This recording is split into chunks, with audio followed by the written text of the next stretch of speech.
আপনার মতো সার্জন আমার পা ধরা।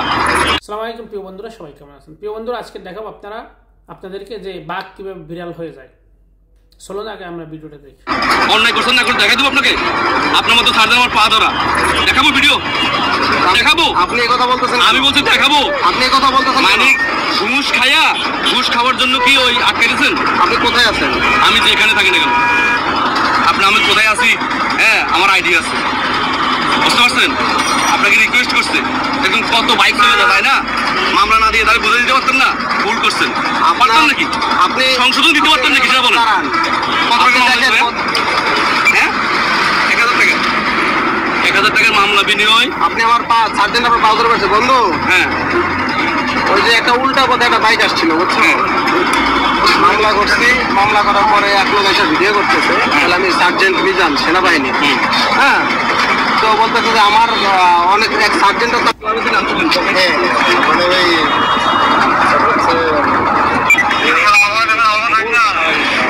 ওই আমাকে এদিক দিয়ে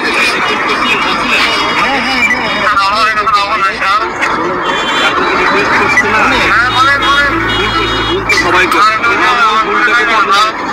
মানুষকে বুঝতে পারে, সংশোধন করে দিতে পারে। আমি পারেন না, সংশোধন না করে কেন মানে উল্টা পথে আসছে, আমলাকে প্রতিবেশন দিয়ে দিচ্ছেন আপনি? কিন্তু ওনার সাথে কোনো খারাপ ব্যবহার করা হলে ওনাকে আমরা হেল্প করেছি। না, খারাপ ব্যবহার করেন নাই। আপনার পরিচয়টা কেন? আমার পরিচয় আপনার জানা দরকার। আমার পরিচয় আপনি জানতে পারবেন। হ্যাঁ, আমার পরিচয় ছাড়া আপনি আমার কাছে কথা বলছেন। আচ্ছা, আপনি ভিডিও করছেন আমার পরিচয় ছাড়া হ্যাঁ, আপনার সাথে কথা বলছেন। সেটা দুরূপ মনে করেন। আপনার ভাই ওনার কথা নিচ্ছেন? হ্যাঁ, ওনার এবং আপনারও নিচ্ছেন। আচ্ছা, ঠিক আছে। ঠিক আছে, আপনি কোন নিয়ত আছেন? হ্যাঁ, যাত্রাবাড়িতে। হ্যাঁ, স্যার, উল্টা পথে একটা বাইক আসতেই পারে। আমাদের দেশের জনগণ অনেক সময় উল্টা পথে যায়, কিন্তু এখানে তো এমন না যে এখানে বড় ধরনের কোনো জ্যাম পড়ে আছে, উল্টা পথে ঢুকছে কেন? বিষয়টা স্যার এরকম, বিষয়টা হচ্ছে যে হ্যাঁ, এখানে পরিস্থিতি এমন, উল্টা পথে গাড়ি ঢুকলে সমস্যা হবে, কোনো ধরনের কোনো নিরাপত্তা অথবা কোনো রাস্তায় যানজট হবে, এমন তো কিছু না, একদম ফাঁকা রাস্তা। না, মিছিল করে আসতে হবে, কিন্তু সেটা বলেন না স্যার। কিন্তু ওনারা কি করে? মামলার ভয় দেখায়। হ্যাঁ, সাধারণ মামলার ভয় দেখায়, ওই যে পরে আড়ালে যায়। হ্যাঁ, আড়ালে যায় আপনার সাথে এটাকে মিউচুয়াল করে স্যার। এদের এত বড় সাহস কে দেয় সাধারণ জনগণের সামনে স্যার? এই 1000 টাকা অথবা 2000 টাকার মামলার ভয় দেয়। দেশে তো মামলার অনেক আইন আছে, 5000 টাকা মামলার আইন আছে, কিন্তু 5000 টাকা ভয় দেখা দেখেছে সাধারণ জনগণের কাছে 1000 2000 টাকা ঘুষ খায় এরা। আপনার বলেন। আপনি মন্তব্য করছি যে আমার করা ঠিক হয়নি, পুলিশের বিরুদ্ধে কথা বলাটা আমার ঠিক হয়নি। আমি ক্ষমা প্রার্থী। আমি যা বলছি পুলিশের বিরুদ্ধে এর জন্য আমি আর কখনো বলবো না। আমার ক্ষমা। সার্জন, যার জন্য তার বড় ভাই না ছোটো ভাই কার আবার ডাক দিয়ে আনছে, সে আবার যে ক্ষমতার যে কথাগুলো বলল, যে ক্ষমতাগুলো দেখাইল, এইটা একটা সভ্য দেশে বা সভ্য একজন লোক এই ব্যবহার বা এইগুলো চলে না সভ্য একটা দেশে।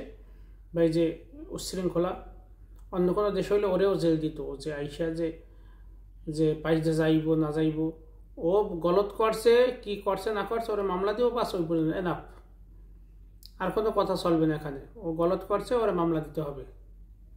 এখন এখানে এসে যে দাদাগিরি করে, এর 14 বছর দেওয়া উচিত, আর এর 7 বছর দেওয়া উচিত। করছো কেন? গলত হয়েছে, মামলা দিব। যদি তুই তারে কনভেন্স করতে পারো, বুঝেই শুনিয়া নর্ম ভদ্রতার মাধ্যমে, কথার মাধ্যমে তার সাথে যদি তুই নেগোসিয়েশন করতে পারো, বা যেরকম হোক, তুই যদি ওখান থেকে বাইসে যাইতে পারো, সেটা তোর জন্য ভালো। কিন্তু এখানে যে হুমকি দিয়েছো, আরও তোর উল্টা। এখন যে আমরা যে বলি অনেক সময় যে পুলিশের দোষ, পুলিশে কেন হাত তোলে ভাই? আপনি একজন লোক হইলেও তো এখানে যে পুলিশটা যে ধৈর্য ধরে রাখছে, যে সেন্স, আপনার সেন্সটা তো ঠিক থাকতো না এতক্ষণে। হওয়াই ফেলাইতেন, মানে মাটিতে হওয়াই ফেলাইতেন আপনি হইলে ওখানে। এই পুলিশটা যে ধৈর্যটা, ধন্যবাদ এই পুলিশকে। পরে কী করলো? বাঘ বিড়াল হয়ে গেছে, তো দেখছেন আপনারা, যাই মাপ চাইছে। এদের মতো যারা আছেন বা যারা বাইকে রাইড করেন, তাদেরকে বলবো, ভাই সবসময় নিজের সেফটি, হেলমেট এটা পুলিশের কোনো লাভ নেই এখানে। আপনার হেলমেট না পরলে পুলিশের কিছু আয় যায় না, পরলেও কিছু আয় যায় না। বা আপনি উল্টো পথে গেলে সেখানেও পুলিশের কিছু আয় যায় না। একজনের সাথে মাইরে দিয়ে আপনি মরিয়ে থাকবেন, আপনার ফ্যামিলি খয়রাত করবে কয়েকদিন পর, আপনার পরিবার। আইন কারণ কিসের জন্য? জনগণের জন্য। তা সে যদি অবৈধ কোনো সুযোগ সুবিধা চায় সেই সার্জন, সেখানে কমপ্লেন করার জায়গা আছে, কমপ্লেন করেন। এভাবে দাদাগিরি দেখাইন না, আইনকে শ্রদ্ধা করেন, সম্মান করেন। আইন সবার জন্য সমান, সম্মান করতে শিখেন। যখন আইনকে আমরা সম্মান করব তখন এই পুলিশ টুলিশ এগুলোও ঘুষ খাওয়া বন্ধ করে দেব। ঠিক আছে, ভালো থাকবেন। আসসালামু আলাইকুম।